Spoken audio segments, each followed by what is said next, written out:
Hi hello ನಮಸ್ಕಾರ. Karnataka news ಬೀಟ್ನ ವಿಶೇಷ ಕಾರ್ಯಕ್ರಮ ಬೀಟ್‌ಕಾಸ್ಟ್‌ಗೆ ಪ್ರೀತಿಯ ಸ್ವಾಗತ. ನಾನು ಕೀರ್ತಿ ನಾರಾಯಣ್.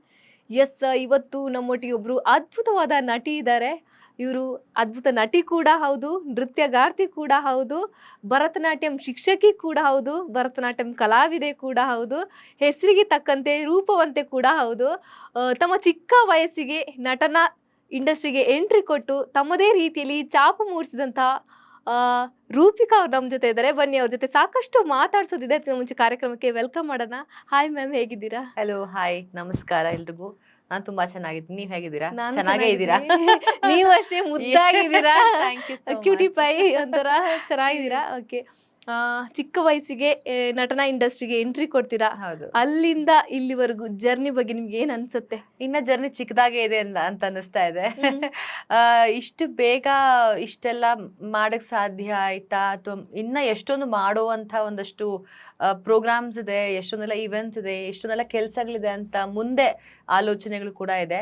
ಇಂಥ ಕಾರ್ಯಕ್ರಮಗಳಿಗೆ ಬರಕ್ಕೆ ಒಂದು ಸ್ಫೂರ್ತಿ ಏನಂತ ಹೇಳಿದ್ರೆ, ಎಲ್ಲೋ ನಾವು ಕೆಲಸ ಮಾಡಿದಿನ ಗುರುತಿಸಿ ನೀವು ನಮ್ಗೆ ಈ ಸ್ಥಾನ ಕೊಟ್ಟಾಗ we feel very proud. But ಇಲ್ಲಿಂದ ಮುಂದಕ್ಕೆ ತಗೊಂಡು ಹೋಗೋ ಜವಾಬ್ದಾರಿಗಳು ಕೂಡ ನೀವು ಹಂಗೆ ನಮ್ಗೆ ಜ್ಞಾಪಿಸ್ತಾ ಇರ್ತೀರಾ. ನಮ್ಗೊಂಥರ ಗಂಟೆ ತರ ನೀವು ನಾಕ್ ಮಾಡ್ತಾ ಇರ್ತೀರಾ. So it is something a responsibility again. I know wear connected for industry. ನನ್ಗೆ ಯಾವ್ದು ಇಂಡಸ್ಟ್ರಿನಲ್ಲಿ ನನಗೆ ಪರಿಚಯ ಆಗ್ಲಿ, ಅಥವಾ ನನಗೆ ಈ ಗಾಡ್ ಫಾದರ್ಸ್ ಆಗ್ಲಿ, ಅಥವಾ ಪ್ಯಾರೆಂಟಿಂಗ್ ಅಲ್ಲಿ ನನಗೆ ಯಾರಾದ್ರು ಪ್ರೊಡ್ಯೂಸರ್ಸ್ ಆಗ್ಲಿ ಯಾವುದೇ ರೀತಿ ನಾನು ಇರ್ಲಿಲ್ಲ. ಬಟ್ ನಾನು ತುಂಬಾ ಖುಷಿ ಪಡೋದೇನಂದ್ರೆ, ನಾನೊಂದು ಕಲಾವಿದ್ರ ಕುಟುಂಬದಲ್ಲಿ ಹುಟ್ಟಿದಂತ ಹುಡುಗಿ. ನನ್ನ ತಾತನಿಂದ ಹಿಡಿದು ಇಡೀ ಫ್ಯಾಮಿಲಿ, ನನ್ನ ತಾಯಿಯಿಂದ ಹಿಡಿದು ಎಲ್ಲರೂ ಡ್ಯಾನ್ಸರ್ಸ್ ಆಗಿದ್ರು ಅಂಡ್ ಪೇಂಟರು. ಈ ತರ ಎಲ್ಲ ಕಲಾರಂಗದಲ್ಲಿ ಎಲ್ಲರೂ ತುಂಬಾ ಸಾಕಷ್ಟು ಅವ್ರದ್ದೇ ಆದಂತ ಹೆಸರು ಮಾಡಿದ್ರು. ಸೊ ನನಗೆ ಕಲೆ ಯಾವ್ದ್ರಲ್ಲೂ ಬೇರೆ ಆಗಿರ್ಲಿಲ್ಲ. ನನಗೆ ಡ್ಯಾನ್ಸ್, ನನಗೆ 6 ವಯಸ್ಸಿದ್ದಾಗಲೇ ನಾನು ಡ್ಯಾನ್ಸರ್ ಆಗಿ, ಅಂದ್ರೆ ನನಗೆ ಡ್ಯಾನ್ಸಿಂಗ್ ಕ್ಲಾಸಿಗೆ ಸೇರಿಸಿದ್ರು, ಭರತನಾಟ್ಯಂಗೆ. ಇನಿಷಿಯಲಿ ಆ ವಯಸ್ಸಲ್ಲಿ ಏನಂತ ಹೇಳಿದ್ರೆ, ನಮ್ಗೆ ಭರತನಾಟ್ಯಂ ಅನ್ನೋದು ಹೇಗೆ ಅಂದ್ರೆ ತುಂಬಾ ಶಾಸ್ತ್ರಬದ್ಧವಾಗಿ ಒಂದು ಚೌಕಟ್ಟಲ್ಲಿ ತುಂಬಾ ಅದಕ್ಕೆ ಸಂಪ್ರದಾಯದ ಪ್ರಕಾರ ಕಲಿಯುವಂತಹ ಒಂದು ತುಂಬಾ ಪ್ರಬುದ್ಧವಾದಂತಹ ಒಂದು ಕಲೆ ಅದು. ಸೊ ಅದನ್ನ ಯೂಶಲಿ ನಾಟಡವು ಮಾಡ್ಬೇಕು, ತಟ್ಟಡವು ಮಾಡ್ಬೇಕು, ನನ್ನ ಕಾಲು ನೋವತ್ತೆ, ಅದು ಒಂಥರ ಎಂಟರ್ಟೈನಿಂಗ್ ಮ್ಯೂಸಿಕ್ ಇರ್ಲಿಲ್ಲ ನಂಗೆ. ಇನಿಷಿಯಲಿ ಅಷ್ಟು ಇಂಟ್ರೆಸ್ಟೇ ಇರ್ಲಿಲ್ಲ ನನಗೆ. ಹೋಗ್ತಾ ಹೋಗ್ತಾ ಅದು ನನಗೆ ಪ್ರೊಫೆಷನ್ ಆಗಿ, ನನಗೆ ಲೈಫ್ ಆಗಿ, ನನಗೆ ಇಷ್ಟವರೆಗೂ ನನಗೆ ಸಾಥ್ ಕೊಡತ್ತೆ ಅಂತ ನಾನು ಖಂಡಿತ ಎಕ್ಸ್ಪೆಕ್ಟ್ ಮಾಡಿರಲಿಲ್ಲ. So I think I am so blessed to be dancer also. ಎಲ್ಲೋ ಒಂದ್ ಕಡೆ ಭರತನಾಟ್ಯಂ ನಿಮಗೆ ಸಿನಿಮಾ ಮೇಲೆ ಒಲವು ಜಾಸ್ತಿ ಮಾಡ್ತಾ? ಸಿನಿಮಾ ಮೇಲೆ ಒಲವು ಜಾಸ್ತಿ ಮಾಡೋದಕ್ಕಿಂತ ಭರತನಾಟ್ಯ ನನಗೆ ಸಿನಿಮಾ ಇಂಡಸ್ಟ್ರಿಗೆ ದಾರಿ ಮಾಡಿಕೊಡ್ತು. ಬಿಕಾಸ್ ನಾನು ಡ್ಯಾನ್ಸ್ ಕಲಿತಾ ಒಂದಷ್ಟು ಕಡೆ ಶೋಸ್ಗಳು ಕೊಡೋಕೆ ಶುರು ಮಾಡಿದೆ. ಈ ಸರಿಸುಮಾರು ಈಗ ದೇಶದಾದ್ಯಂತ ಮೇ ಬಿ ಪ್ರಪಂಚದಲ್ಲೂ ಕೂಡ ನಾನು ಒಂದು 5,000 ಸ್ಟೇಜ್ ಶೋಸ್ ಕೊಟ್ಟಿದ್ದೀನಿ. ಒಂದು 3,500 ಪ್ರಶಸ್ತಿಗಳು ಬಂದಿದೆ. ಅದರಲ್ಲಿ Aryabhata international award and government of Karnataka ಇಂದ ಬಹುಮುಖ ಪ್ರತಿಭೆ ಅವಾರ್ಡ್, ಮತ್ತೆ ಕೆಂಪೇಗೌಡ BBMP ಅವ್ರು ಕೊಡುವಂತ ಕೆಂಪೇಗೌಡ ಅವಾರ್ಡ್, ಸಾಕಷ್ಟು ಸಿನಿಮಾ ಅವಾರ್ಡ್ಸ್ಗಳು, ಈ ತರ ಎಲ್ಲ. ಸೊ ಈ ತರ ಡ್ಯಾನ್ಸ್ ಶೋಸ್ಗೆ ಹೋಗ್ತಾ ಇದ್ದಾಗ, life is very small or something circle ಅಂತ ಹೇಳ್ತಾರಲ್ಲ, ಸೈಕಲ್ ಅಂತ ಹೇಳ್ತಾರಲ್ಲ. ನಾನು ಒಂದಷ್ಟು ಕಲಾವಿದರನ್ನ ಭೇಟಿಯಾಗಿ ಅಲ್ಲ ಅವ್ರ ಆಟೋಗ್ರಾಫು, ಅವ್ರ ಪ್ರೋಗ್ರಾಮಿಗೆ ಗೆಸ್ಟ್ ಆಗಿ ಬಂದಾಗ, ನಾನು ಡ್ಯಾನ್ಸರ್ ಆಗಿದ್ದಾಗ ಅವ್ರ ಜೊತೆ ಫೋಟೋಸ್ ತೆಗೆಸ್ಕೊಳ್ಳೋದಾಗ್ಲಿ, ಈ ತರ ಮಾಡ್ತಾ ಇದ್ದೆ. ಸೊ ಯಾವುದೋ ಒಂದು ಕಾರ್ಯಕ್ರಮದಲ್ಲಿ ನನಗೆ ನಾಗತಿಹಳ್ಳಿ ಚಂದ್ರಶೇಖರ್ ಸರ್ ಅವರ ಅಸಿಸ್ಟೆಂಟ್ ಡೈರೆಕ್ಟರ್ ಅಮರ್ ಸರ್ ಅಂತಿದ್ರು. ತುಂಬ ಮುದ್ದಾಗಿದೆ ಹುಡುಗಿ, ಗುಂಡ್ಗುಂಡಕ್ಕಿದೆ, ಸೊ ಒಂದ್ಸಲಿ ಸ್ಕ್ರೀನ್ ಟೆಸ್ಟ್ ಕರ್ಕೊಂಡು ಬನ್ನಿ ಅಂತ ನಮ್ಮ ತಾಯಿಗೆ ಹೇಳಿದ್ರು. ನಾನು ಅವಾಗ ನಾಟಕದಲ್ಲೂ ಕೂಡ, ಥಿಯೇಟ್ರಲ್ಲಿ ಕೂಡ ಸಕ್ರಿಯವಾಗಿ ಪಾಲ್ಗೊಳ್ತಾ ಇದ್ದೆ. ಹಿರಣಯ್ಯ ಅಂಕಲ್ ಜೊತೆ, ಮತ್ತೆ ಕೆಂಪೇಗೌಡ ಅನ್ನೋ ನಾಟಕದಲ್ಲಿ, ಲವಕುಶ, ಸುಮಾರು ತುಂಬ ನಾಟಕಗಳೆಲ್ಲ ನಾನು ಪರ್ಫಾರ್ಮೆನ್ಸ್ ಮಾಡಿದ್ದೀನಿ. ಸೊ ನನಗೆ ಈ ಆ್ಯಕ್ಟಿಂಗ್ ಅನ್ನೋದು ನನಗೆ ಅಲ್ಲಿಂದ ಕಲಿತಾ ಬಂದೆ ನಾನು. ವಾಯ್ಸ್ ಮಾಡ್ಯುಲೇಷನ್ ಹೇಗಿರಬೇಕು, ಎಕ್ಸ್ಪ್ರೆಷನ್ಸ್ ಹೇಗಿರಬೇಕು. ಆ್ಯಂಡ್ ಭರತನಾಟ್ಯದಲ್ಲಿ ನಾವು ನವರಸ ಕಲಿಯೋದೇನೇ ಎಲ್ಲಾನು ಇರುತ್ತೆ ಅದರಲ್ಲಿ. ಒಂದು ಟೋಟಲ್ ಒಂದು ಹಾವ ಭಾವ ನಮಗೆಲ್ಲ ಹೇಳ್ಕೊಟ್ಬಿಡತ್ತೆ. ನನಗೆ ಆ್ಯಕ್ಟಿಂಗ್ ಅಷ್ಟು ಕಷ್ಟ ಆಗಲಿಲ್ಲ, ಬಿಕಾಸ್ ನನಗೆ ಈ ಆರ್ಟ್ ಫೀಲ್ಡ್ ನನಗೆ ಕನೆಕ್ಟಿವ್ ಇತ್ತು ಅಂತ. ಸೊ ಸ್ಕ್ರೀನ್ ಟೆಸ್ಟ್ಗೆ ಹೋದೆ. First time screen test audition ಕೊಟ್ಟೆ. ಯಾವಾಗಲೂ ಇರುತ್ತಲ್ಲ, ಒಂದು 2-3 ದಿನ ಹೇಳ್ತೀನಿ ಅಂತ ಹೇಳಿದ್ರು. ಅಲ್ಲೇ ನನಗೆ ಅಷ್ಟೊಂದು ಎಕ್ಸ್ಪೆಕ್ಟೇಷನ್ ಕೂಡ ಇಟ್ಕೊಳ್ಳಿಲ್ಲ, ಬಿಕಾಸ್ ತುಂಬ ಜನ ಆಗ್ಲೇ ಕಲಾವಿದರು ಬಂದು ಸ್ಕ್ರೀನ್ ಟೆಸ್ಟ್ ಕೊಟ್ಟಿದ್ರು. ಸೊ ಓಕೆ, ಒಂದು ಟ್ರೈ ಮಾಡೋಣ ಅಂತ ಹೋದೆ. ಅದು ನೋಡಿದ್ರೆ ಅವ್ನಿಗೆ ಕರೆಕ್ಟಾಗಿ 1-2 ದಿನ ಕಾಲ್ ಮಾಡಿಬಿಟ್ಟು, ಇಲ್ಲ ನಿಮ್ಮ ಮಗಳು ಪ್ರಾಜೆಕ್ಟಿಗೆ ಸೆಲೆಕ್ಟ್ ಆಗಿದ್ದಾಳೆ ಅಂತ ಹೇಳಿ. ಸ್ಟಾರ್ಟಿಂಗೇ ನನಗೆ ಅಂಥ ಒಳ್ಳೆ ಡೈರೆಕ್ಟರ್ ಅಂದರೆ ನಾಗತಿಹಳ್ಳಿ ಚಂದ್ರಶೇಖರ್ ಸರ್ ಒಂದು ಸೀರಿಯಲ್ ಲಾಂಚ್ ಆಗೋದೇ ಒಂದು ದೊಡ್ಡ ಬ್ರೇಕ್ ಅದು. ಸೊ ಅದರಲ್ಲಿ ಕಂಟಿನ್ಯೂಟಿ ರೋಲ್ ನನಗೆ. ಸೊ ಮೇ ಬಿ ನಂಗೆ ತಿಂಗಳಿಗೊಂದು 15 ದಿನ ನನಗೆ ಆ್ಯಕ್ಟ್ ಮಾಡಿದೆ.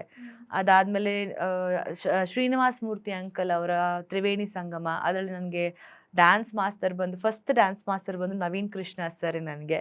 ಸೊ ಮತ್ತು ಬದುಕು ಮಾಯೆ ಆಟ ಮತ್ತು ವಜ್ರೇಶ್ವರಿ ಕಂಬೈನ್ಸ್ ಅಣ್ಣವರ ಪ್ರೊಡಕ್ಷನಲ್ಲಿ ಹಸೆಮಣೆ ಅಂತ ಒಂದು ಸೀರಿಯಲ್ಗೆ ಮೇನ್ ಲೀಡ್ ಟೈಟಲ್ ರೋಲ್ ಮಾಡ್ತಾ ಇದ್ದೆ. ಈ ಥರ ಚೈಲ್ಡ್ ಆರ್ಟಿಸ್ಟಾಗಿ ಒಂದು 15 ಸೀರಿಯಲ್ಗಳು ಮಾಡಿದೆ. ಆ್ಯಂಡ್ ಅದಾದಮೇಲೆ ನಾನು ಕೃಷ್ಣ ಅನ್ನೋ ಒಂದು ಸಿನಿಮಾದಲ್ಲಿ ಬಾಲ್ ನಟಿಯಾಗಿ ನನಗೆ ಒಂದು ಅವಕಾಶ ಸಿಕ್ತು, ಗೋಲ್ಡನ್ ಸ್ಟಾರ್ ಗಣೇಶ್ ಅವ್ರ ಜೊತೆ. ಆಮೇಲೆ ಶಿವಣ್ಣನ ಜೊತೆ ಸತ್ಯ ಇನ್ ಲವ್, ತೀರ್ಥ ನಮ್ಮ ಕಿಚ್ಚ ಸುದೀಪ್ ಅವ್ರ ಜೊತೆ, so jolly days. So life was like wow, because ಏನು ಅನ್ಕೊಳ್ದೆ, ಯಾರದೇ ಸಪೋರ್ಟ್ ಇಲ್ದೆ, ಗಾಡ್ ಫಾದರ್ ಇಲ್ದೆ, ಸೊ ಡ್ಯಾನ್ಸರ್ ಆಗಿ ಬಂದು ಅಲ್ಲಿನೋ ಒಂದಷ್ಟು ನನ್ನ ತಂದೆ ತಾಯಿ, ನನ್ನ ಕುಟುಂಬ ತುಂಬಾನೇ ನನಗೆ ಒಂಥರ ಐ ಥಿಂಕ್ ಪಿಲ್ಲರ್ ಆಗಿ ನಿಂತ್ಕೊಂಡಿದ್ದಾರೆ. ನನ್ನ ಅಣ್ಣ ಆಗಿರ್ಲಿ, ನನ್ನ ಅತ್ತಿಗೆ ಆಗಿರ್ಲಿ. ಬಿಕಾಸ್ ಇವಾಗ ಏನೇ ಆಗಿರ್ಬೋದು, ಒಂದು ಮಿಡಲ್ ಕ್ಲಾಸ್ ಫ್ಯಾಮಿಲಿಯಿಂದ ಬರ್ತೀವಿ ಅಂತ ಹೇಳಿದ್ರೆ, ಕಾಂಪಿಟೇಷನ್ಸ್ಗೆ ಹೋಗಬೇಕು ಅಂತ ಹೇಳಿದ್ರೆ ಯಾರು ಫ್ರೀಯಾಗಿ ಕಳ್ಸೋಕ್ಕಾಗ್ತಿರ್ಲಿಲ್ಲ. ಒಂದೊಂದು ಕಾಂಪಿಟೇಷನ್ಸ್ಗೂ ₹150, ₹200, ಎಂಟ್ರಿ ಫೀಸಸ್ ಇತ್ತು. ಸೊ ಮಿಡಲ್ ಕ್ಲಾಸ್ ಫ್ಯಾಮಿಲಿನಲ್ಲಿ ಒಂದು ಹೊತ್ತು ಊಟ ಅಂದರೆ ಒಂದು 3 ಹೊತ್ತು ಊಟ ಮಾಡಿ ಮಕ್ಕಳಿಗೆ ಎಜುಕೇಷನ್ ಕೊಡೋದೇ ತುಂಬಾ ಕಷ್ಟ ಆಗೋದು. ಅಂಥದ್ರಲ್ಲಿ ನನಗೆ ಕಾಸ್ಟ್ಯೂಮ್ಸ್ ಆಗಿರಲಿ, ಜುವೆಲ್ಸ್ ಆಗಿರಲಿ, ಎಂಟ್ರಿ ಫೀಸ್ ಆಗಿರಲಿ, ನನ್ನ ತಾಯಿ ಅಂತೂ ತುಂಬಾ ನನಗೆ ಐ ಥಿಂಕ್ ಬೆನ್ನೆಲುಬಾಗಿ ನಿಂತಿದ್ರು. ಒಂದಷ್ಟು ಜನದ ಹತ್ರ ನನ್ನ ಮಗಳು ಡ್ಯಾನ್ಸ್ಗೆ ಹೋಗಬೇಕು, ಪ್ಲೀಸ್ ಅವಳಿಗೆ ಸಪೋರ್ಟ್ ಮಾಡಿ ಅಂತೆಲ್ಲ ನನ್ನ ತಂದೆ ರಿಕ್ವೆಸ್ಟ್ ಮಾಡಿಕೊಂಡು. So I have all that great days in my life. But ಅದೆಲ್ಲ ನೆನೆಸ್ಕೊಂಡ್ರೆ ಇವಾಗ ಖುಷಿ ಆಗತ್ತೆ, ಬಿಕಾಸ್ ಅಷ್ಟೆಲ್ಲ ಒಂದು ಕಷ್ಟಪಟ್ಟಿದ್ದಕ್ಕೂ it's been more than I think ಈ ಆಗಸ್ಟಿಗೆ 17 ವರ್ಷ ಆಗುತ್ತೆ ನಾನು ಹೀರೋಯಿನ್ ಆಗಿ ಬಂದು. ಮೇ ಬಿ ಓವರ್ ಆಲ್ ನಾನು ಇಂಡಸ್ಟ್ರಿಗೆ ಬಂದು ಮೇ ಬಿ ಒಂದು 22 ವರ್ಷ ಆಗಿರ್ಬೋದು. ಬಟ್ ನನಗೆ ವಯಸ್ಸಾಗಿಲ್ಲ ಏನು, ಅಂದ್ರೆ ಬಾಲನಟಿಯಾಗಿ ಬಂದಿರೋದು. ಅಂಡ್ ಹೀರೋಯಿನ್ ಆಗಿದ್ದೆ 9th ಸ್ಟ್ಯಾಂಡರ್ಡ್ ಅಲ್ವಾ ನಾನು. ಸೊ ನಾನು 9th ಓದ್ತಾ ಇದ್ದಾಗ ಸ್ಕೂಲ್ ಹೋಗೋ ಹುಡುಗಿನ ಹೀರೋಯಿನ್ ಮಾಡಿದ್ರು. ಸೊ ಎವ್ರಿಥಿಂಗ್ ವಾಸ್ ಲೈಕ್ ಹಿಂಗೆ ಕಣ್ಣು ಮುಚ್ಕೊಂಡು ತೆಗೋಷ್ಟರಲ್ಲಿ ನನಗೆ ಇಷ್ಟೆಲ್ಲ ಲೈಫಲ್ಲಿ ಮಾಡಕ್ ಸಾಧ್ಯ ಆಯ್ತಾ. And of course yes, ups and downs ಎಲ್ಲ ನೋಡಿದ್ದೀನಿ ನಾನು.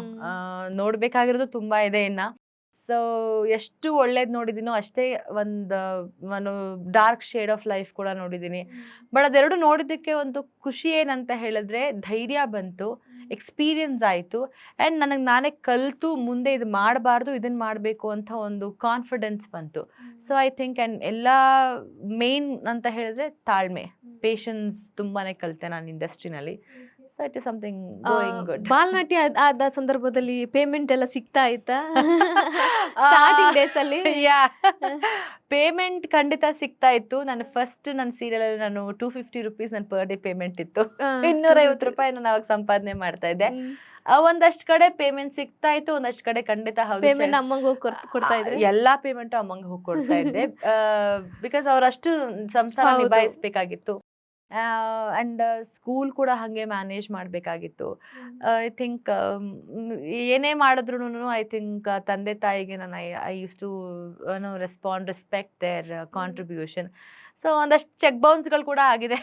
ಅಲ್ಲ, ಸ್ಕೂಲ್ ಡೇಸ್ ಅಲ್ಲಿ ಹವಾ ಕ್ರಿಯೇಟ್ ಮಾಡಿದ್ರಿ ಅನ್ಸುತ್ತೆ. ಚಿಕ್ಕ ವಯಸ್ಸಲ್ಲಿ ಆರ್ಟಿಸ್ಟ್ ಆಗಿದ್ರಿ. ಸೊ ಸ್ಕೂಲ್ ಡೇಸ್ ಅಲ್ಲಿ ಒಂದು ಕ್ರೇಜ್ ಇರುತ್ತೆ ಆ ವಯಸ್ಸಿಗೆ. ಅದೆಲ್ಲ ನೆನೆಸ್ಕೊಂಡ್ರೆ ನಿಜವಾಗ್ಲೂ ಅಯ್ಯೋ ಹೌದಲ್ಲ, ಎಷ್ಟು ಚೆನ್ನಾಗಿತ್ತು ಮೆಮರೀಸ್ ಅನ್ಸುತ್ತೆ. ಹೌದು, ನಾನು ನ್ಯಾಷನಲ್ ಹೈಸ್ಕೂಲಲ್ಲಿ ಓದ್ತಾ ಇದ್ದೆ. ನನ್ನ ಒರಿಜಿನಲ್ ಹೆಸರು ಅಪೂರ್ವ ಸಾಗರ್. ಸೊ ನನ್ನ ಮ್ಯಾಥ್ಸ್ ಟೀಚರ್ ಈಗಲೂ DVN ಸರ್ ಅಂತ ಇದ್ದಾರೆ. ನಾನು ವಾರಕ್ಕೆ ಒಂದಿನ 2 ದಿನ ಸ್ಕೂಲ್ಗೆ ಹೋದ್ರೆ ತಿಂಗಳಿಗೆ ಒಂದು 4-5 ದಿನ ಮಾತ್ರ. ಅಂದ್ರೆ ಅಷ್ಟು ಇರ್ರೆಗ್ಯುಲರ್ ಸ್ಟೂಡೆಂಟ್ ನಾನು. ಯಾವಾಗಲೂ ಶೂಟಿಂಗು ಇಲ್ಲ, ಡ್ರಾಮಾ ಪ್ರಾಕ್ಟೀಸು, ಡ್ಯಾನ್ಸು ಇದ್ರಲ್ಲೇ ಇರ್ತಾ ಇದ್ದೆ. ನಾನು ಹೋಗಿದ್ದೀನಿ ಅಂದ್ರೆ ಇಲ್ಲಿ ಅಪರೂಪ ಬಂದಿಲ್ವಾ ಅಂತ ನನ್ನ ಮಾಸ್ತರ್ ಹಂಗೆ ರೇಗ್ಸೋರು, ಅಪರೂಪ ಬರ್ಲಿಲ್ವಾ ಅಂತ.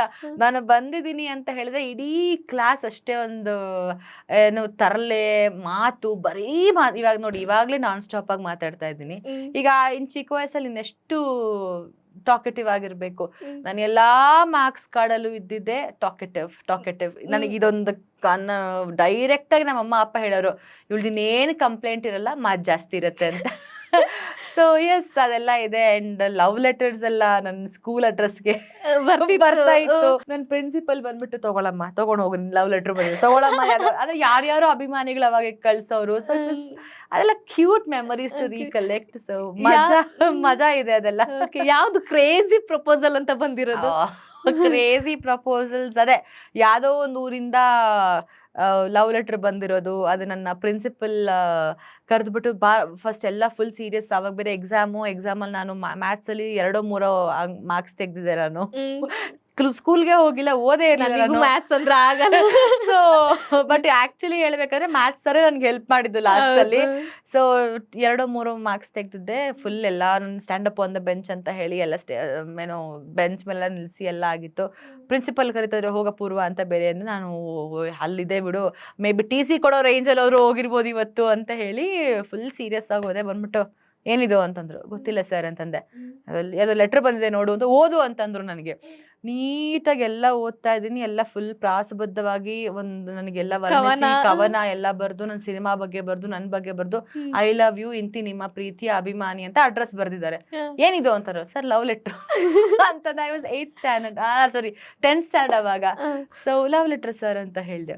ಆಮೇಲೆ ತಗೊಂಡೋಗು ಫಸ್ಟು ಅಂತನೋದು. ವಾರಕ್ಕೆ ಒಂದೊಂದು ಪಾಪ ಆ ಥರ ಲೆಟ್ರ್ ಬಂದಾಗೆಲ್ಲ ಅವ್ರಿಗೆ ಬೇಸತ್ತು ಹೋಗಿ ಕ್ಲಾಸಿಗೆ ಕಳಿಸ್ಬಿಡೋರು. ಆಮೇಲೆ ನನ್ನ ತಬಲಾ ಫ್ರೆಂಡ್ ಒಬ್ಬ ಇದ್ದ. ಓಕೆ, ಅವನು ಹೆಂಗೆ ಅಂದರೆ ನನಗಿಂತ ನಾನೇ ಕುಳ್ಳಿ, ನನಗಿಂತ ಕುಳ್ಳಕ್ಕಿದ್ದ ಅವನು ಬೃಂದಗಾನ ಅಂತ ಒಂದು ಟೀಮ್ ಇತ್ತು. ಅದಕ್ಕೆ ನನ್ನ ಆ್ಯಕ್ಚುಲಿ ಒಳ್ಳೆ ಡ್ಯಾನ್ಸರು ಬಟ್ ಕೆಟ್ಟ ಸಿಂಗರು. ನಾನು ಅಷ್ಟು ಚೆನ್ನಾಗಿ ಹಾಡಲ್ಲ. ನಾನು ಚೆನ್ನಾಗಿ ಹಾಡಲಿಲ್ಲ ಅಂದರೆ ನನ್ನ ಸೆಲೆಕ್ಟ್ ಮಾಡ್ತಾಯಿದ್ರು. ಯಾಕೆ ಸೆಲೆಕ್ಟ್ ಮಾಡ್ತಾರೆ, ನಾನು ಚೆನ್ನಾಗೇ ಹಾಡೋದವಲ್ಲ, ಹೋಗ್ಲಿ ಬಿಡು ಅಂತಂದ್ಬಿಟ್ಟು ನನಗೂ ಹೇಗಿದ್ರು ಕ್ಲಾಸ್ ಮೊದಲೇ ಬಂಕ್ ಮಾಡ್ತಾರೆ, ಇದು ಬಂಕ್ ಮಾಡ್ಬೋದು ಅಂತ ಹೋಗ್ತಾ ಇದ್ದೆ. ಅಲ್ಲಿ ನನಗೆ ಏನೋ ಇನ್ಫ್ಲೂಯೆನ್ಸ್ ಮಾಡ್ತಾ ಇದ್ದಿದ್ದು ಆ ತಬ್ಲಾ ಪ್ಲೇಯರು. ಅವ್ನು ನನ್ನ ಕಂಡ್ರೆ ಕ್ರಶ್ ಅನ್ಸತ್ತೆ. ಫುಲ್ ತಬ್ಲಾ ಎಲ್ಲ ಬಾರಿಸ್ಕೊಂಡು ನನ್ನ ಒಂದೇ ಕಣ್ಣಲ್ಲಿ ನೋಡಿಕೊಂಡು ಫುಲ್ ಕಾಳು ಹಾಕೊಂಡು, ನನಗೆ ಅದೆಲ್ಲ ಯಾವುದು ನನಗೆ ಗೊತ್ತೇ ಆಗ್ತಿರ್ಲಿಲ್ಲ. ಅದು ಬೇರೆಯವರೆಲ್ಲ ಅಬ್ಸರ್ವ್ ಮಾಡಿದ್ದಾರೆ. ಒಂದು ದಿನ ಏನಾಯಿತು, 1-2-3 ದಿನ ಅವನು ಸ್ಕೂಲ್ಗೆ ಬರಲಿಲ್ಲ. ನಾನು ಕೇಳಿದೆ ಯಾಕೆ ಬರ್ತಾ ಇಲ್ಲ ಅವ್ರೇನು ಅಂತ. ಆವತ್ತು ಸಂಜೆ ನನಗೆ ಅವ್ರ ಅಮ್ಮನಿಂದ ಕಾಲು, ಅಪೂರ್ವ ಅಂದ್ರೆ ನೀನೇನಾ ಅಂತ. ಹೌದಮ್ಮ ನಾನೇ ಅನ್ನ. ನನ್ನ ಮಗ ನಿನ್ನ ಹೆಸರು ಬರ್ದ್ಬಿಟ್ಟು ಸ್ಲೀಪಿಂಗ್ ಟ್ಯಾಬ್ಲೆಟ್ ತೊಗೊಂಡ್ಬಿಟ್ಟಿದ್ದಾನೆ. ದಟ್ ವಾಸ್ ಸೋ, ಇವಾಗ ನೆನೆಸ್ಕೊಂಡ್ರೆ ಅದು ನನಗೆ ನಗು ಬರುತ್ತೆ ಅಥವಾ ಖುಷಿ ಆಗತ್ತೆ. ಬಟ್ ಆಗಿನ ಟೈಮಲ್ಲಿ ತುಂಬಾ ಭಯ ಆಯ್ತು. ಯಾಕಮ್ಮ ನನಗೆ ಯಾರು ಅಂತಾನೆ ಗೊತ್ತಿಲ್ಲ. ಫಸ್ಟ್ ಆಫ್ ಆಲ್ ನನಗೆ ಅವರು ಬಿಕಾಸ್ ನಾನು ಅದುವರೆಗೂ ಹಾಯ್ ಅಂತ ಕೂಡ ಹೇಳಿಲ್ಲ ನಾವು. ಅದು ನಿಜವಾಗ್ಲೂ ಸಿನಿಮ್ಯಾಟಿಕ್ ಅಲ್ಲಿ ನಡಿಯಲ್ವಾ, ಯಾರೋ ಒಬ್ರು ಹೀರೋ ಬಂದು ಕಣ್ಣು ಹೊಡಿತಿರ್ತಾನೆ ಅಥವಾ ಒಂದು ಗುರಾಯಿಸ್ತಿರ್ತಾನೆ, ಹೀರೋಯಿನ್ ಗೊತ್ತೇ ಆಗಿರಲ್ಲ. ನಿಜವಾಗ್ಲೂ ಆಮೇಲೆ ನನ್ನ ಫ್ರೆಂಡ್ಸ್ ಹತ್ರ ಶೇರ್ ಮಾಡ್ಕೊಂಡು ಏನು ಈ ಥರ ಆಗಿದೆಯಲ್ಲ ಅಂತ. ಇಲ್ಲ ಕಣೆ, ನಿನ್ನ ತುಂಬ ಇಷ್ಟಪಡ್ತಾ ಇದ್ದೆ, ಹೇಳ್ಕೊಳಕ್ ಭಯ ಆಗಿತ್ತು ಅನ್ಸುತ್ತೆ ಅಂತ ಹೇಳಿ ನಾನು ಅವ್ರ ಮನೆಗೆ ಹೋಗಿ ಆವಾಗ ನಾನು ಅವನ್ನ ನೋಡಿ ಎಲ್ಲಾನು ಮಾಡಿ like I just want to console him and to be as a friend ಏನೋ. ಪಾಪ ಆಮೇಲೆ ಟ್ರೈ ಮಾಡಿದ್ರು ಪ್ರಪೋಸ್ ಮಾಡೋಕ್ಕೆ ಎಲ್ಲ. ಬಟ್ ಆವಾಗ ಇಟ್ಸ್ ಸಮಥಿಂಗ್ ಲೈಕ್ ಮೆಚ್ಯೂರಿಟಿ ಇರಲ್ಲ. ಸ್ಕೂಲ್ ಡೇಸಲ್ಲಿ ಆ ಒಂದು ಇನ್ಫ್ಯಾಶಿಯೇಷನ್ಸ್, ಸೊ ಈ ಮೆಚ್ಯೂರಿಟಿ ಎಲ್ಲ ಇರೋ ನನಗೆ ಫಸ್ಟ್ ಆಫ್ ಆಲ್ ಲವ್ನ ಆ ಏಜಲ್ಲಿ ರಿಸೀವ್ ಮಾಡ್ಕೊಳ್ಳೋಕ್ಕೆ ಭಯ ಇತ್ತು, ಒಂದು ಫ್ಯಾಮಿಲಿ ಭಯ ಇತ್ತು. ಆ್ಯಂಡ್ ನನಗೆ ಒಂದೇ ಮೈಂಡ್ ಸೆಟ್ ಇರೋದೇನಂತ ಹೇಳಿದ್ರೆ, ನಾನು ಯಾರನ್ನ ಇಷ್ಟಪಡ್ತೀನೋ ಅವ್ರನ್ನ ಮದುವೆ ಆಗಬೇಕು. I am 90s kid. ಎಲ್ಲರೂ ಅದಕ್ಕೆ ಹೇಳ್ತಾನೆ, ಅದಕ್ಕೇ you are not fit to be a lover or something ಅಂತ. ಬಿಕಾಸ್ ನಾನು ತುಂಬ ಎಮೋಷ್ನಲ್ ಹುಡುಗಿ. ಸೊ ಫ್ರೆಂಡ್ ಆಗೋಕ್ಕೂ ಭಯ ಪಡ್ತೀನಿ. ನನಗೆ ಇವತ್ತು ಯಾರು ಫ್ರೆಂಡ್ಸು ಇಲ್ಲ. ಬಿಕಾಸ್ ನಾನು ತುಂಬ ಎಮೋಷ್ನಲಿ ಕನೆಕ್ಟ್ ಆಗಿಬಿಟ್ರೆ ನಾನು ಒಂಥರ ಅತಿರೇಕ ಕೊಟ್ಟೋಗ್ತೀನಿ. So I don't want to get into that phrase ಅಂತ ಹೇಳಿ. ಸೊ ಫ್ರೆಂಡ್ ಆಗೂ ತೊಗೊಳ್ಳಿಲ್ಲ. ಐ ಸೆಡ್ ಓಕೆ, ಇದೆಲ್ಲ ತುಂಬ ಜಾಸ್ತಿ ಆಗ್ತದೆ ಅನ್ಸುತ್ತೆ ಅಂತ ಹೇಳಿ ನನ್ನ ಪ್ರಿನ್ಸಿಪಲ್ಗಳೇ ಹೇಳಿ. ಸೊ ಅಭಿಮಾನ ಇರಬೇಕು, ಅವ್ರ ನಮ್ಮ ಮೇಲಿರುವಂಥ ಗೌರವ ಇರಬೇಕು. ಅದು ಹೆಂಗಿರ್ಬೇಕು ಅಂದರೆ, ನಾವು ಮಾಡೋ ಕೆಲಸನ ಗುರುತಿಸಿ ಅಪ್ರಿಷಿಯೇಟ್ ಮಾಡಿ ಅಥವಾ ರೆಸ್ಪೆಕ್ಟ್ ಮಾಡಿ, ಅಥವಾ ನಾವು ಮಾಡೋ ಸೀರಿಯಲ್ನ ನೋಡಿ ಅಥವಾ ಮಾಡೋ ಸಿನಿಮಾಗಳನ್ನ ಹೋಗಿ ನೋಡಿದಾಗ that is something love or respect or ಒಂದು ಫ್ಯಾನ್ ಇದಂತ ನಾವು ಅಂತೀವಿ. ಬಟ್ ಈ ಥರ ಎಲ್ಲ ರಕ್ತದಲ್ಲೆಲ್ಲ ಒಂದೊಂದ್ಸಲಿ ಡ್ರಾ ಮಾಡ್ತಾರೆ ಇವಾಗ, ಅಥವಾ ಏನೋ ಲೆಟರ್ಸ್ ಬರೀತಾರೆ. ಅದೆಲ್ಲ ಹೇಗಾಗತ್ತೆ ಅಂದರೆ, ನಿಮಗೆ ನೀವು ನೋವು ಮಾಡ್ಕೋತೀರಾ. ನಮಗೆ ಖುಷಿ ಆಗತ್ತೆ, ಖುಷಿ ಪಡಿಸ್ಬೇಕು ಅಂತಿರುತ್ತೆ. ಬಟ್ ಆ ಎಕ್ಸ್ಟ್ರೀಮ್ ಲೆವೆಲ್ ಯಾವ ಆರ್ಟಿಸ್ಟು ಎಕ್ಸ್ಪೆಕ್ಟ್ ಮಾಡಲ್ಲ. ಸೊ ಈ ಮೂಲಕ ಕೇಳ್ಕೊಳ್ಳೋದಷ್ಟೇ, ಪ್ರೀತಿ ಅಥವಾ ಅಭಿಮಾನ ಒಂದು ಲಿಮಿಟಲ್ಲಿ ಇರಲಿ, ಅತಿರೇಕಕ್ಕೆ ಹೋಗೋದು ಯಾವುದು ಬೇಡ ಅಂತ. That is what. ನಿಮ್ಮ ಹುಟ್ಟು ಹೆಸರು ಅಪೂರ್ವ. ಅಪೂರ್ವ ರೂಪಿಕಾ ಆಗಿದೆ ಹೇಗೆ? ಅಪೂರ್ವ ರೂಪಿಕಾ ಆಗಿದ್ದು ಎಸ್ ನಾರಾಯಣ್ ಸರ್ ಅವರಿಂದ. ಸೊ ನನ್ನ ಬಾಲ್ಯ ಎಲ್ಲನೂ ಅಪೂರ್ವ ಡಿ ಸಾಗರ. ಈಗಲೂ ಕೂಡ ಡಾಕ್ಯುಮೆಂಟೇಶನ್ಸ್ ಅಲ್ಲಿ, ಮನೆಯಲ್ಲಿ ನಮ್ಮ ಮನೆಯವರೆಲ್ಲ ಕರೆಯೋದು ಎಲ್ಲ ಇಟ್ ಇಸ್ ಲೈಕ್ ಅಪೂರ್ವ. ಆಮೇಲೆ ನಾರಾಯಣ್ ಸರ್ ಸ್ವಲ್ಪ ನ್ಯೂಮರಾಲಜಿ ಅದೆಲ್ಲ ಬಿಲೀವ್ ಮಾಡೋದ್ರಿಂದ ನನಗೆ ಓಕೆ ನನಗೆ ಇನ್ನೊಂದು ನಾಮಕರಣ ಮಾಡಿದ್ರು. ನನಗೆ ತಂದೆ ತಾಯಿ ಒಂದು ನಾಮಕರಣ ಮಾಡಿ ನನಗೆ ಇಂಡಸ್ಟ್ರಿನಲ್ಲಿ ನನಗೆ ತಂದೆ ಅಂತ ಹೇಳಿದ್ರೆ ಬಿಕಾಸ್ ಯಾವುದೇ ಹೀರೋಯಿನ್ ಆಗಬೇಕು ಅಂತ ಹೇಳಿದ್ರೆ ಅಥವಾ ಯಾವುದೇ ಒಂದು ದೊಡ್ಡ ಪ್ರೊಡಕ್ಷನ್ಸಲ್ಲಿ ಲಾಂಚ್ ಆಗಬೇಕು ಅಂದರೆ ತುಂಬ ಜನದ ಕನಸಿರುತ್ತೆ, ಒಂದು ಆಸೆ ಇರುತ್ತೆ, ನಾನು ಇಂಥವ್ರ ಬ್ಯಾನರಲ್ಲಿ ಲಾಂಚ್ ಆಗಬೇಕು, ಇಂಥ ಡೈರೆಕ್ಷನ್ ಲಾಂಚ್ ಆಗಬೇಕು ಅಂತ. ನಾನು ಅದು ಯಾವ ಜನ್ಮದ ಪುಣ್ಯನೋ ಏನೋ ಗೊತ್ತಿಲ್ಲ, ನನಗಿದು ಅಷ್ಟೇ. ಕೃಷ್ಣ ಫುಟೇಜ್ ಎಲ್ಲೋ ನೋಡ್ತಾ ಇರಬೇಕಾದ್ರೆ ನನಗೆ ಸೌಂದರರಾಜ್ ಸರ್ ಅಂತ ಎಡಿಟರು, ಅವ್ರು ಫೋನ್ ಮಾಡಿಬಿಟ್ಟು ನನಗೆ ನಾರಾಯಣ್ ಸರ್ ಮೀಟ್ ಮಾಡಬೇಕಮ್ಮ ನಿನ್ನ ಒಂದ್ಸಲಿ ಬಾ ಅಂತಂದರು. ನಾನು ಅವಾಗ ಎಲ್ಲಿ ಅದು ಚೈಲ್ಡ್ ಆರ್ಟಿಸ್ಟಾಗಿ ಒಂದು ಗೆಸ್ಟಾಗಿ ಹೋಗಿದ್ದೆ.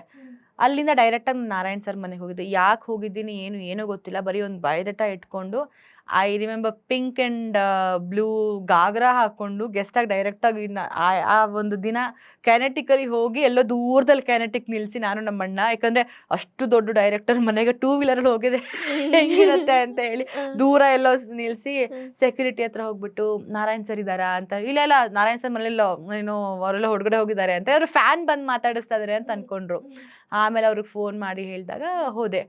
ಎಷ್ಟು ಭಯ ಇತ್ತು ಅಂದರೆ ಬಿಕಾಸ್ ಎಲ್ರಿಗೂ ಗೊತ್ತು ಅವ್ರೊಂಥರ ಮಿಲ್ಟ್ರಿ ಪರ್ಸ್ನಾಲಿಟಿ ಅಥವಾ ತುಂಬ ಸ್ಟ್ರಿಕ್ಟು, ಬೈತಾರೆ ಹಾಗೆ ಹೀಗೆ ಅಂತ. ಬಟ್ ನಾರಾಯಣ್ ಸರ್ ಇನ್ನೊಂದು ಮುದ್ದಾದ ಒಂದು ಪ್ರೀತಿ ಕೊಡುವಂಥ ಒಂದು ಗುಣ ಅಥವಾ ಕೇರಿಂಗ್ ಆಗಲಿ ಅದನ್ನು ನಾನು ನೋಡಿದ್ದೀನಿ. Because I want share that. ನನ್ನ ತಂದೆ ರೀಸೆಂಟಾಗಿ ಒಂದು ಟೂ ಇಯರ್ಸ್ ಮುಂಚೆ ನಾನು ನನ್ನ ತಂದೆನ ಕಳ್ಕೊಂಡೆ. ನಾನು ಇದನ್ನು ಲೈಫಲ್ಲಿ ಎಕ್ಸ್ಪೆಕ್ಟ್ ಮಾಡಿರಲಿಲ್ಲ. ನನಗೆ ಫೋನ್ ಮಾಡಿಬಿಟ್ಟು ನಾರಾಯಣ್ ಸರು ಮತ್ತು ಭಾಗ್ಯಮ್ಮ, ನನಗೆ ಅವರು ಆ ಭಾಗ್ಯಮ್ಮ ಅಡುಗೆ ಮಾಡೋದು ತುಂಬಾ ಇಷ್ಟ. ಆ 11 ದಿನದಲ್ಲಿ ಅದೆಲ್ಲೋ ದೂರ ಅವ್ರು ಶಿವಗಂಗೆಲಿದ್ದರು, ಅಲ್ಲಿಂದ ಬಸವನಗುಡಿಗೆ ಬಂದು ನನಗೆ, ನಮ್ಮ ಅಮ್ಮನಿಗೆ, ನಮ್ಮ ಅಣ್ಣನಿಗೆ ಎಲ್ಲ ಬಾಳೆ ಎಲೆ ಊಟ ಅವರೇ ಅಡುಗೆ ಮಾಡ್ಕೊಂಡು ಬಂದು ನನಗೆ ನನಗೆ ಅಪ್ಪ ಅಮ್ಮನ ಅವತ್ತಿನ ಕರೆಯೋದು, ಅವರಿಬ್ಬರು ನನಗೆ ಬಡಿಸಿ ಊಟ ಮಾಡಿಸಿ ನನಗೆ ಎಲ್ಲ ಆರೈಕೆ ಮಾಡಿ ನನಗೆ ಹೋಗಿದ್ದಾರೆ. ಸೊ ಆ ಟೈಮಲ್ಲಿ ನನಗೆ ತುಂಬಾ ಶಕ್ತಿ ಕೊಟ್ಟು ನನಗೆ ಮಾರಲ್ ಸಪೋರ್ಟ್ ಆಗಿ ನನಗೆ ನಾರಾಯಣ್ ಸರ್ ನಿಂತ್ಕೊಂಡ್ರು. ಸೊ ಆ್ಯಂಡ್ ಈಗಲೂ ಕೂಡ ನಾನು ಏನೇ ಕೆಲಸ ಮಾಡಿದ್ರು ಅವ್ರಿಗೆ ಇನ್ಫಾರ್ಮ್ ಮಾಡ್ತೀನಿ. ಇವಾಗ ರೀಸೆಂಟಾಗಿ ಒಂದು ಹೊಸ ಮನೆ ತೊಗೊಂಡ್ವಿ, ಅವಾಗ ಅವ್ರಿಗೆ ಏನೇ ಬೇಜಾರಿದ್ರು ಖುಷಿ ಇದ್ದರೂ ನಾನು ಅವ್ರ ಹತ್ರ ಶೇರ್ ಮಾಡ್ಕೊಳ್ತೀನಿ. ಸೊ ಐ ಥಿಂಕ್ ನಾನು ಆ ಒಂದು ಪ್ರೀತಿ ಕೊಡುವಂಥ ನಾರಾಯಣ್ ಸರ್ನ ಕೂಡ ನಾನು ನೋಡಿದ್ದೀನಿ. I think I am blessed. ಅದೆಲ್ರಿಗೂ ಸಿಗುತ್ತಲ್ಲೋ ಗೊತ್ತಿಲ್ಲ, ಆ ಒಂದು ಲಿಸ್ಟಲ್ಲಿ ನಾನು ಇದ್ದೀನಿ. ಸೊ ಕಮಿಂಗ್ ಟು ಬ್ಯಾಕ್ ನನ್ನ ಓಲ್ಡನ್ ಡೇಸ್ಗೆ ಅಂದರೆ ಫುಲ್ ಉದ್ದ ಜಡೆ ಇತ್ತು ಅವಾಗ. ಸೊ ನೋಡಿದ್ರು ನಾರಾಯಣ್ ಸರು, ಏನಾದ್ರು ಕೇಳಬೇಕಲ್ಲ ನಾನು, ಎಲ್ಲರೂ ಬಂದು ನೋಡ್ಕೊಂಡು ಹೋದ್ರು. ಭಾಗ್ಯಮ್ಮ ನೋಡಿದ್ರು, ಪಂಕಜ್, ಪವನು, ವಿದ್ಯಕ್ಕ ಎಲ್ಲರೂ ನನ್ನ ನೋಡ್ಕೊಂಡು ಹೋದ್ರು. ಸರ್ ನೆಕ್ಸ್ಟ್ ಯಾವ ಪ್ರಾಜೆಕ್ಟು ಅಂದೆ. ಮಾಡ್ತೀಯಾ ಅಂದರು. ಖಂಡಿತ ಮಾಡ್ತೀನಿ ಸರ್. ಏನು ಕ್ಯಾರೆಕ್ಟರು ಅಂದೆ. ಯಾವ ಆಡಿಷನ್ಸ್ ಇಲ್ಲ, ಏನೂ ಇಲ್ಲ, ನೀನೇಮ್ಮ ಹೀರೋಯಿನ್ನು ಅಂದರು. ದಟ್ ವಾಸ್ ಲೈಕ್ ಏನು ರಿಯಾಕ್ಟ್ ಮಾಡಬೇಕಂತ ಗೊತ್ತಿರಲಿಲ್ಲ. ಬಿಕಾಸ್ 9th ಡೆಸಿಷನ್ ತಗೊಳ್ಳುವಂಥ ರೆಸ್ಪಾನ್ಸಿಬಿಲಿಟಿ ಅಥವಾ ರೈಟ್ಸ್ ನನಗೆ ಇರಲಿಲ್ಲ, ತಂದೆ ತಾಯಿನ ಕೇಳಬೇಕಾಗಿತ್ತು. ಬಿಕಾಸ್ ಮತ್ತು ಇನ್ನೊಂದು ನಾರಾಯಣ್ ಸರ್ ಅಷ್ಟೊಂದು ಸ್ಟ್ರಿಕ್ಟು, ಇವ್ರ ಬ್ಯಾನರಲ್ಲಿ ಹೆಂಗೆ ಲಾಂಚ್ ಆಗೋದು, ಏನು ಎತ್ತ, ಇದೆಲ್ಲ 1000 ಕ್ವಶನ್ಸ್ ಓಡ್ತಾ ಇತ್ತು. ಸರ್ ಅಪ್ಪ ಅಮ್ಮನ ಕೇಳ್ಕೊಂಡು ಹೇಳ್ತೀನಿ ಅಂತ ಹೇಳಿದ್ದೆ. ಬಟ್ ಎಷ್ಟು ಜವಾಬ್ದಾರಿಯಿಂದ ಅವರು, ನಿನ್ನ ತಂದೆ ತಾಯಿನ ನಾಳೆ ನಮ್ಮ ಮನೆಗೆ ಊಟಕ್ಕೆ ಕರಿ, ನಾನು ಮಾತಾಡ್ತೀನಿ ಅಂತ ಹೇಳಿದ್ರು. ಲಿಟ್ರಲಿ ಅವರೇ ಗಾಡಿ ಕಳಿಸಿ ನಮ್ಮ ಫ್ಯಾಮಿಲಿನ ಕರೆಸಿ ಅವರೆಲ್ಲ ಎಕ್ಸ್ಪ್ಲೈನ್ ಮಾಡಿ, ನಾನು ಫಸ್ಟ್ ಪ್ರಾಮಿಸ್ ಮಾಡಿದ್ದೆ, ನೀನು ಯಾವುದೇ ಕಾರಣಕ್ಕೂ ನೀನು ಓದ್ಬಿಡಬಾರ್ದು ಅಂತ ಹೇಳಿ. ಸೊ ನನಗೆ ಓದುಗೂ ಕೂಡ ಅನುವು ಮಾಡಿಕೊಟ್ಟು, ಯಾವುದೇ ತೊಂದರೆ ಕೊಡದೆ, ಎಕ್ಸಾಮ್ಸ್ ಆದಮೇಲೆ 9th ಎಕ್ಸಾಮ್ಸ್ ಆದಮೇಲೆ ನನಗೆ ಶೂಟಿಂಗ್ ಸ್ಟಾರ್ಟ್ ಮಾಡಿಸಿ. So I think that was a milestone launch for me. ಆವಾಗೇ ನನಗೆ ಸ್ಟಾರ್ ಕಟ್ಔಟ್ಸು, ಒಂದು 50 days ಸೆಲೆಬ್ರೇಷನ್ನು. ಸೊ ಆ ಒಂದು ಫಸ್ಟ್ ಡೇನಲ್ಲಿ ಈಗಲೂ ಕೂಡ ಎವರ್ಗ್ರೀನ್ ಸಾಂಗ್ ನಿಜಾನ ನಾನೇನಾ ಒಂಥರ ಈಗಲೂ ಟ್ರೆಂಡಿಂಗ್ ಅಲ್ಲಿ ಇದೆ. ಸೊ ಆರ್ಟಿಸ್ಟ್ಗೆ ಇದಕ್ಕಿಂತ ಐ ಥಿಂಕ್ ಸೆಲ್ಫ್ ಅಪ್ರಿಸಿಯೇಷನ್ ಅಥವಾ ಒಂದು ಜನ ಗುರುತಿಸೋದು, ಇದೆಲ್ಲ I think we are blessed. ಅದಕ್ಕೆ ಕಲಾವಿದರಾಗೋದೇ ತುಂಬಾನೇ ಖುಷಿ ಆಗುತ್ತೆ, ಅದೃಷ್ಟ ಮಾಡಿರ್ಬೇಕು. ಅಪೂರ್ವದಿಂದ ರೂಪಿಕಾ ಆಗಿರೋದು. ಓಕೆ, ನಿಮ್ಮ ಈ ಸಿನಿ ಜರ್ನಿಯಲ್ಲಿ ಅವಮಾನ ಮಾಡಿದವ್ರು ಜಾಸ್ತಿಯಾ, ಬೆನ್ನು ತಟ್ಟಿದವ್ರು ಜಾಸ್ತಿಯಾ? ಅವಮಾನ ಮಾಡಿದ್ದು ಜಾಸ್ತಿನೇ ಇದೆ, ಸನ್ಮಾನ ಮಾಡಿದ್ದು ಜಾಸ್ತಿನೇ ಇದೆ. ಈಕ್ವಲ್ ಆಗಿ ಹೋಗ್ಬೇಕು. ಬಿಕಾಸ್ ನಮ್ಗೆ ಯಾರು ಅವಮಾನ ಮಾಡಲಿಲ್ಲ, ನಮಗೆ ಯಾರು ಒಂದು ನೆಗೆಟಿವ್ ನಮ್ಮ ಬಗ್ಗೆ ಮಾತಾಡಿಲ್ಲ ಅಂತಂದ್ರೆ ನಾವು ಕೆಲಸ ಮಾಡ್ತಿಲ್ಲ ಅಂತ ಅನ್ಸುತ್ತೆ. ತುಂಬಾ ಅವಮಾನಗಳು ಆಗಿದೆ. ಯಾಕೆ ಇದನ್ನ ಮಾಡ್ತೀಯಾ, ಯಾಕೆ ಇದನ್ನ ಮಾಡಬಾರ್ದು, ಅಥವಾ ಅಯ್ಯೋ ಇವಳು ಅದಕ್ಕೂ ಫಿಟ್ ಇಲ್ಲ, ಇವಳು ಏನು ಮಾಡೋಕ್ಕೆ ಸಾಧ್ಯ ಇಲ್ಲ, ಅಥವಾ ಎಷ್ಟೊಂದು ಪೇಪರ್ 2-3 ಪೇಪರ್ ಆರ್ಟಿಕಲ್ ಕೂಡ ನನಗೆ ದುರಹಂಕಾರ ಮರೆದ ರೂಪಿಕಾ ಈ ತರ ಎಲ್ಲ ಬಂದಿದೆ. ಸೊ ಅದೆಲ್ಲಾನು ನಾನು ಫೇಸ್ ಮಾಡಿದಿರಿ. ಎಲ್ಲಾ ತರದ್ ಫೇಸ್ ಮಾಡಿದ್ದೀನಿ.